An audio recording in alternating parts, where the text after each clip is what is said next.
What's up, Juggalos? It's Beastmaster here. I am back on the internet via CarnivalSpirits with Mitchell of the Murder Mayhem Show. What up, Mitch? I mean, what up? You could say formerly known as, but people still know me that way. So, Well, how you doing, man? It's been a long time. It's been a long time. yeah, just been doing Juggalo shit and not talking about it, like as far as like podcasting and stuff. So, Yeah. Well, that's what I mean. It's been a long time since we've jumped on the screen. It's the same old monkey business. It's just a new year, 2024. For me personally, it's been almost a year since I've done this. It was back when Violent J dropped Bloody Sunday that I had been doing streams. So I took a huge hiatus in 2023 to focus on my mental health. If you juggalos out there have missed the Beastmaster show or every Saturday afternoon or the Murder Mayhem show, sound off in the chat, share this video, like, subscribe, hit the notification bell, and let us know you're rocking with us, because we're back and we're going to do this on a weekly basis. We're going to give it a shot. We're going to try.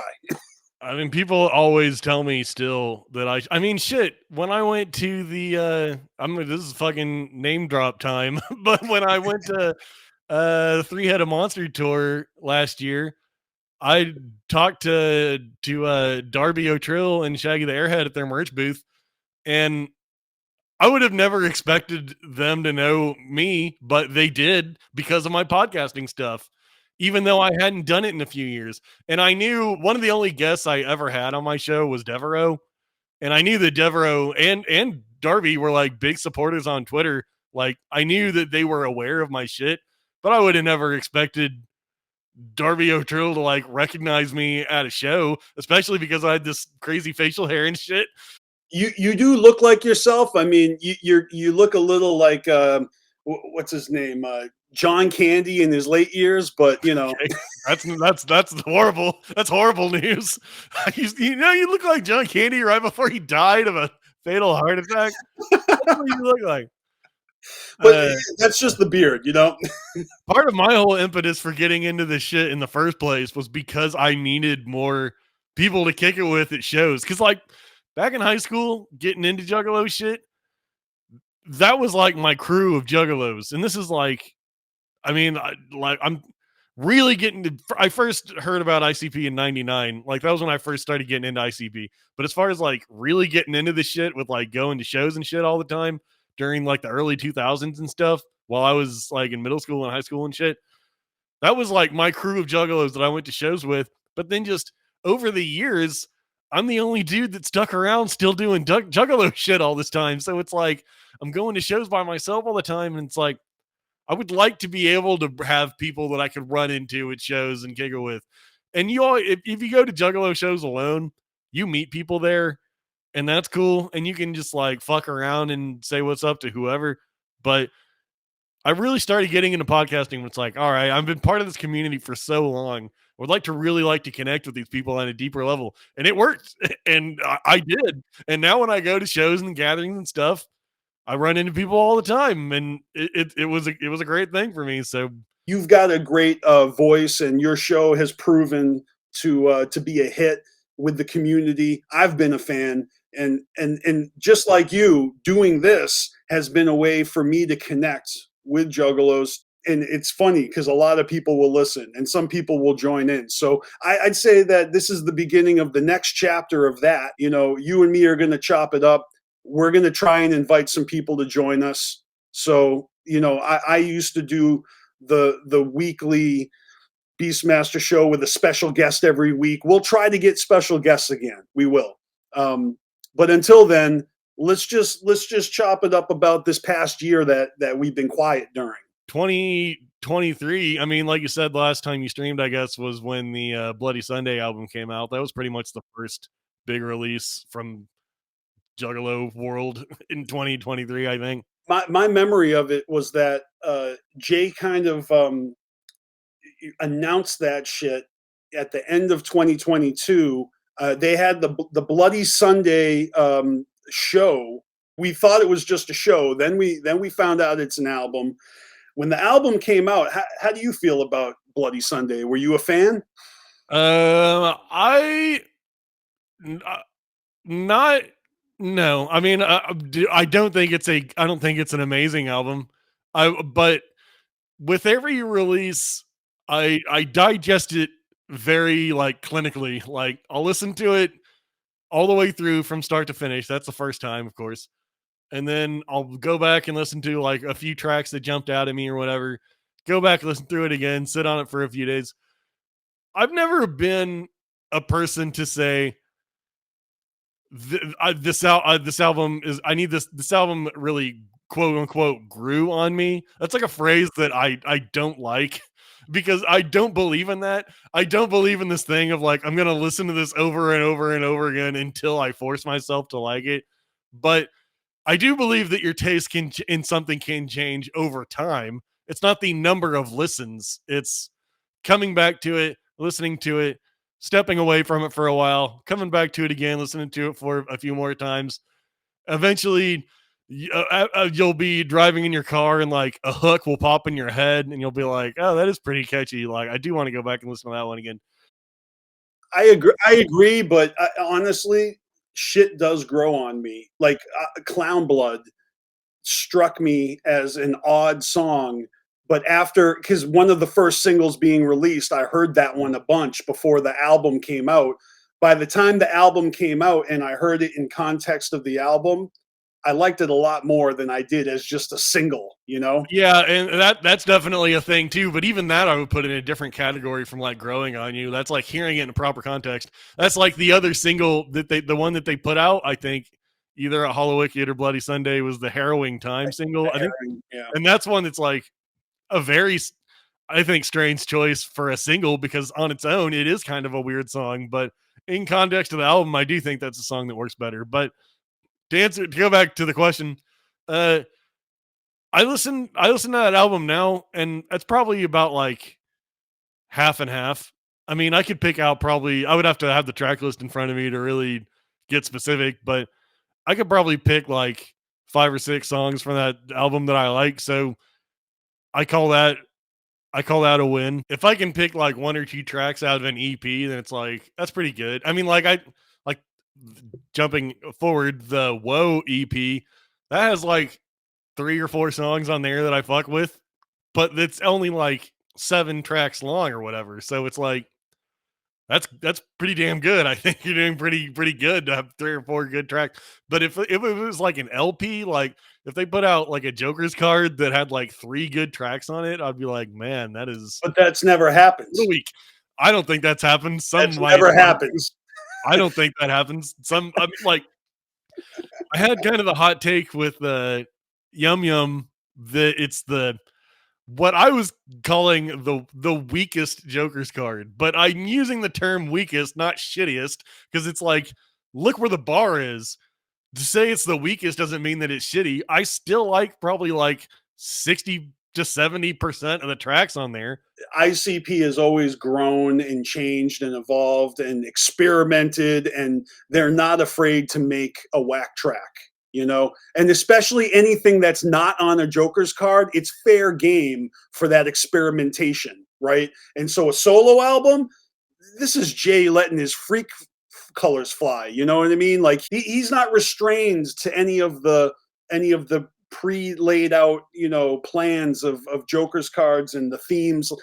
On a solo joint, he can do whatever the fuck he wants, and he does whatever he wants. He raps about dressing up as a chick, you know. Can't fuck with that shit. I don't like I don't that yeah. I mean I just like that and that's the closing track on the album. It's like, man, get the fuck out of here with that shit. But there's a track on there. What is the one that's like um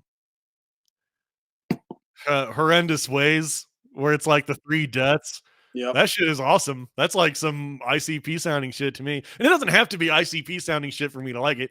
The other let's contrast this with Shaggy's EP, The Quest for the Ultimate Groove. I think that EP is awesome and that shit is weird as fuck. That sounds nothing on there sounds like I mean maybe you could pull one track from it and call that the weird one from an ICP album because usually an ICP album will have like 1 or 2 just like weird ones. maybe you could do that, but like for the most part, that album sounds nothing like anything that ICP has ever put out before, and I love it. That's like a big swing that hits hard for me. I think every track on the Ultimate Groove is something I can go back to. It's an EP and it has more songs on it that I like more than the ones that I like on Bloody Sunday. But I don't All right. think I don't know that I think. I mean, everything that ICP has ever put out has had some pretty good shit on it. Like they've never put out anything that's just like this is garbage and I can't listen to any of it unless you go deep into like even like the Willoughby Rags Magical Bag of Poop. You remember I've that? got that. It's got I've got some that. good shit on it. Yep. I think now maybe the only album they've ever put out that I don't ever have a reason to go back to was the House Party Peep Show EP.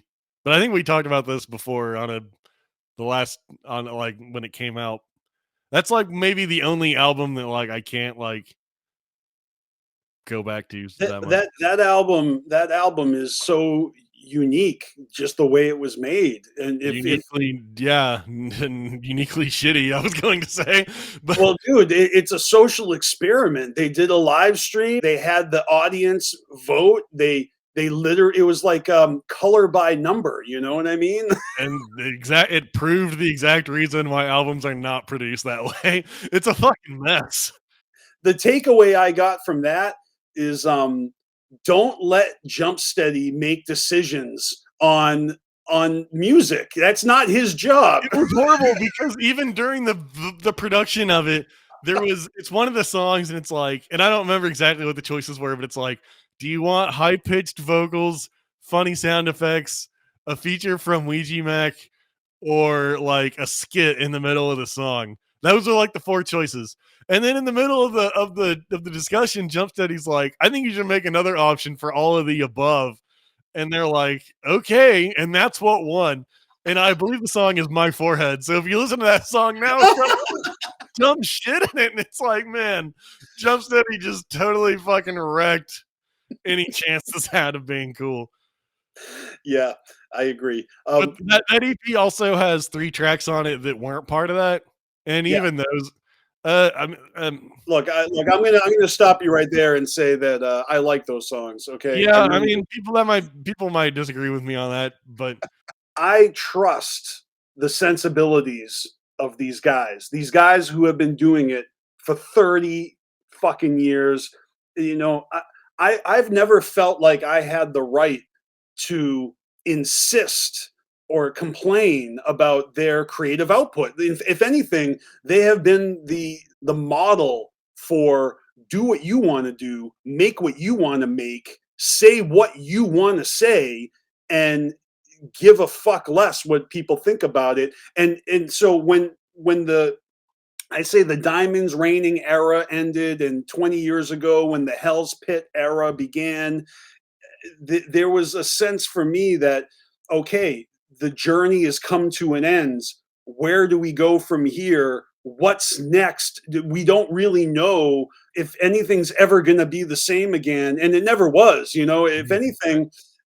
And I'm thinking about this specifically because a few weeks ago, I was a guest on the Mad Max and Reverend Television's podcast. okay. And we were talking about the Hell's Pit era. So, that. you know, when the Six Jokers card had come out and the legacy had been solidified, it's like there was that time period up until they started the second deck where there was just a lot of complaining. And I'm just saying, there's always a lot of complaining. It's impossible to please everybody. But for some reason, it seemed like almost everybody was pleased for a while. Sure. And you talk about after the Hell's Pit era, it was this thing of like, what do we do next? Nobody knows, you know. Don't you feel like that's what the Tempest album is like all about? Because that whole album is like the roller coaster that doesn't have any track. You know, it's like we've been on this track and now we're literally on the Calm album song Off the Track. It's like we're off the track. We don't know what the fuck we're doing. And I feel like that's like what the Tempest, the roller coaster ride is a metaphor for. It's like we've been on this track this whole time. now we're off, and it's part of the fear of like, are we just going to crash and burn now? Like, is everyone just going to stop caring about what we're doing now that we're not doing what we've been doing all this time? But it's an interesting thing because I've been talking about this a lot lately on Facebook. People now, currently 2024, are looking back on like the Tempest era as like this old school shit. And they're posting pictures of like Tempest era gatherings and like Tempest tour and shit.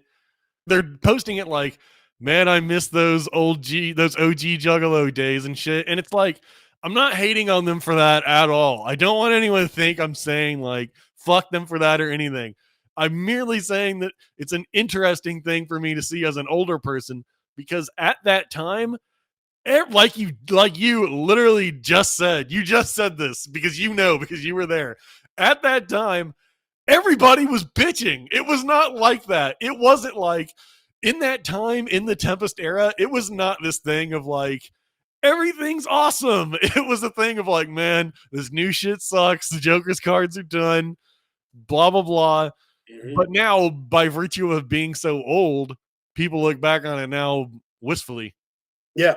But I mean, I've never had a period of time where I'm just like, man, this shit fucking sucks.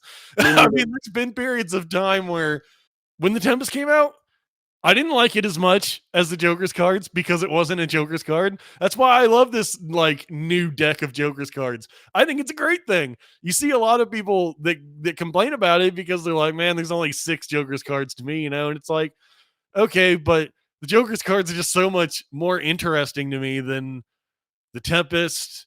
I mean, if they would have just kept making like one-offs like the Tempest after that, maybe there would have been some good music on there, but it wouldn't have been this thing of like, what's the next album going to be? Everybody's talking about it. What's the face going to look like? What's the name?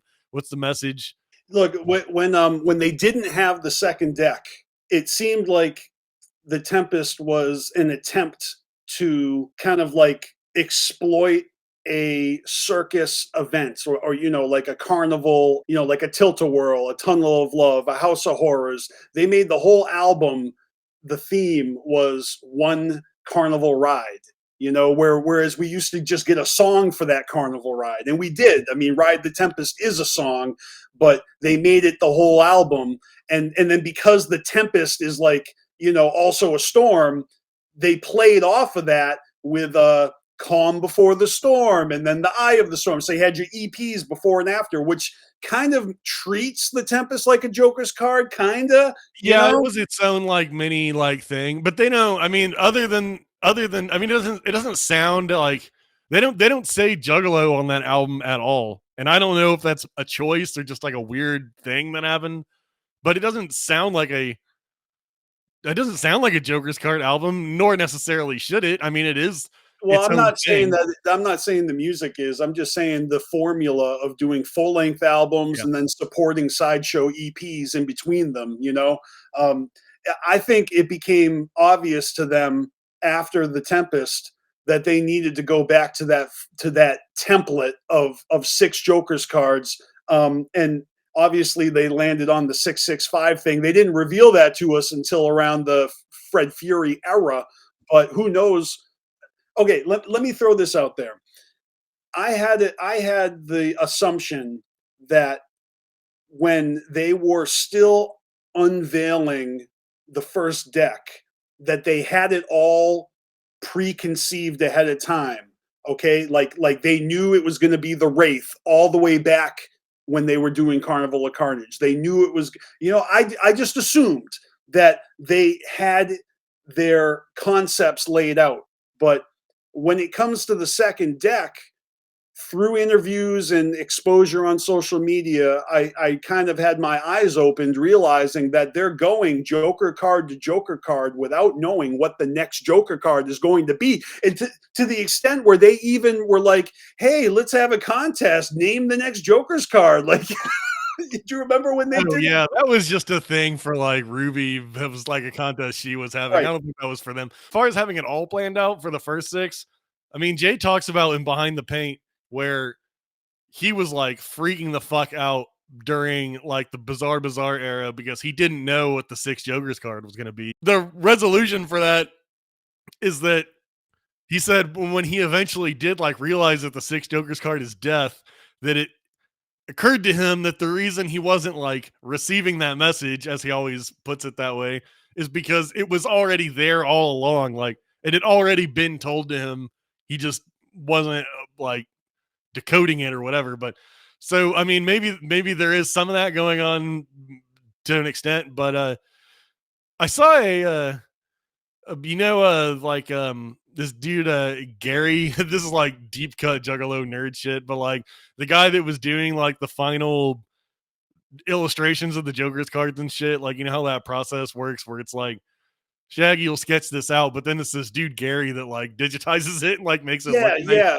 He posted some pictures on Facebook of the original design for Mighty Death Pop, and it's a drawing from JJ. It's like a child's drawing of like the Mighty Death Pop. And when I looked at that, I was like, that explains why it looks so stupid. And I don't even mean that like in an insulting way. I seen it like that does look like something a child drew. So now it's like pieces of this are I starting to come together a little more. I know who you're talking about. I guess I don't have him on my feed, but I didn't see that post. But that makes me smile. Like I love that. I love that, that Joker's card came from a child sketch. That's Yeah. fucking dope. I only bring that up to say so some of this stuff probably is pre-planned, but then some of it's also just like winging it. You know? I remember Jay announcing on some live stream they were doing, that like, okay, we finally figured out what the name of the next Joker's card is going to be, and it's like, oh, you just figured that out, like. Good for you, like like I'm glad, like woo, like nick of time, like Right. And like another thing that this dude Gary revealed that I didn't realize was I guess the originally for the Wraith Shangri-La, Mhm. the reason it doesn't have a face is because it was supposed to be like this like A reflective mirror, material on the yeah, face, but it yeah. like didn't look right, so they just didn't use it. But No, I remember that. I remember that story, and that is kind of cool in concept to have like a reflection on. But I can see how that the technology isn't there to. it would have been cool, but now as it is, I feel like the Wraith, like standing against the other Joker's cards, almost kind of looks like an outlier, which is also fine because it is an outlier. It's the fucking six Joker's card, so it doesn't have to necessarily look like the previous ones. But yeah, that dude was doing all that up until Yum Yum Bedlam, where Tom Wood was the guy to actually take the sketch and uh and make it what it is. But I mean, like, sometimes they auction off like Fred Fury, the original Shaggy Two Dope sketch or Yum Yum sketch or whatever. So usually it is Shaggy doing that initial concept. But I guess in the case of Mighty Death Pop, it was just I think when Fred Fury came out, there was the Tom Woods version of Fearless Fred Fury that was kind of like the first time his artwork had been commissioned for Psychopathic, for the Joker's cards. He his was doing style shit for version. Hot Topic. He Right, wasn't he right. wasn't working for ICP yet. Everyone recognized him, and then ICP scooped him up for exclusive content. I mean, that just goes to show that if your skills are that fucking ill, you'll get noticed eventually. I mean, Yeah, do you know who Donald Brown is? He's a dude on Facebook that makes those signs all the time. which But signs? what that he makes these like wood signs that are just like fucking amazingly awesome looking. And he Okay, was just like doing it for people to like send them out and shit. But now his work is used in all kinds of official capacity, like ICP's late night funhouse talk show they would do on Patreon. That's his sign that's like on their desk, hell and yeah. like he'll post pictures of like the Magic Ninja. Like there's like a Magic Ninja office that has like the MNE logo that's like one of his signs, and like Shaggy and the Creep, he did like a big ass like sign for them that was hanging or during in the podcast. Is that the one? Is that the one like little glass tiles or whatever? No, I wouldn't say it's like that. These are just wood signs that Oh, look just fucking wood. Okay, awesome. But I only bring the point up to put that in the same category as like Tom Wood shit, where it's just like if you're killing it that hard, eventually someone's probably going to notice and absolutely, try to get their absolutely. own money for that. Let me run this by you, and I'll take this time to show this awesome shirt here. This is obviously a Fred Fury inspired gimmick, Oh shit! but I didn't realize that was Fred Fury. You can't really tell on camera, but I want to make sure everyone sees that shit. I can see it. I think the artist, a guy named Chris Brown, not to be confused with the Chris Brown. I imagine he just chose it because the crowbar was such like an obvious, and I think he's got like the Gotham skyline down there. Anyway, that's pretty dope. I like that a lot. I'm a huge Batman stan, so oh man, I dig it. Forget about it. Talk about that's a whole episode. So, all that to say, Fred Fury to me is a fucking phenomenal album. I mean, they could have called that shit phenomenal Fred Fury. Right? They, I don't feel like it got like the greatest reception when it came out. Here's this thing I'm noticing now, though. All these albums, when they come out, man, this has been going on as long as I've been a Juggalo. I jumped on in the Juggalo Brothers era, and even then, on the internet, not in person, but on the internet, I would see people being like, "What the fuck is this rock shit about?" You know, it's like Malenko and like Riddlebox era Juggalos being like, "Too much rock shit on Juggalo Brothers." It's like, all right, and then the Shangri-La came out, and people are like, "Man, what's all this God shit?" And then like Hell's Pit comes out, and people are like, "Man, this isn't the wicked shit. The old shit's wickeder than this." And then it's like, but fucking The Tempest comes out, and they're like, "Man, this isn't the fucking Joker's card shit." And then Bang Pow Boom comes out, and it's like, "Man, look at them trying to do these new wannabe Joker's card stuff." And it's like, at the time, everything sucks when it's new, according to like a certain group of people. But then eventually, just by virtue of it getting old, people go back and look at it and be like, "Man, I miss when they used to do dope shit like Bang Pow Boom." And it's like, that is not what the conversation, at least on the internet, was. I mean, in person, it's always different because there's a whole like separation between internet and real life. I mean, that's its own thing to even try to dive into. But people looking back on the Bang Pow Boom era as if it was this objectively like universally loved album. That's not the way I remember it. I remember people being like, "Man, fuck, get the fuck out of here with this wannabe." No, I remember when they started with Bang Pow Boom, there was a sort of consensus among haters that doing a second deck was like sacrilegious to the first deck, and you know, but really anything ICP was going to do was going to get hated on anyway, no matter what. Question. No matter what. You may recall that when Bang Pow Boom came out, it wasn't put out there as like, this is a new set of 6 Joker's cards. It was just like, I mean, maybe that was just them dipping their toe in the water. I don't know if they had a plan. As I recall this, the very first time it was ever revealed that there was even going to be more Joker's cards is on a DJ Clay song called Whoop. And Violent J drops a lyric that's like, "Another card is coming, start running." And that's when it was like, oh shit. Now where it's officially on. Now we're officially in like this new era, this new. But they did say it was a return to the Dark Carnival. For sure. And that was you had Mikey Clark in studio with them, and that does sound like much more like the first 6 than the Tempest or the Wraith or Hell, you know, Shangri-La or Hell's Pit. And I mean, you can hear it. I feel like you can hear it in the production, and then. Mighty Death Pop, I think, is a fucking. I put Mighty. God, I almost hesitant to say this because I don't even know if I fully believe this myself, but I almost do. I'm this close to saying that I prefer Mighty Death Pop to Shangri-La, which is an opinion that people would not want to be hearing.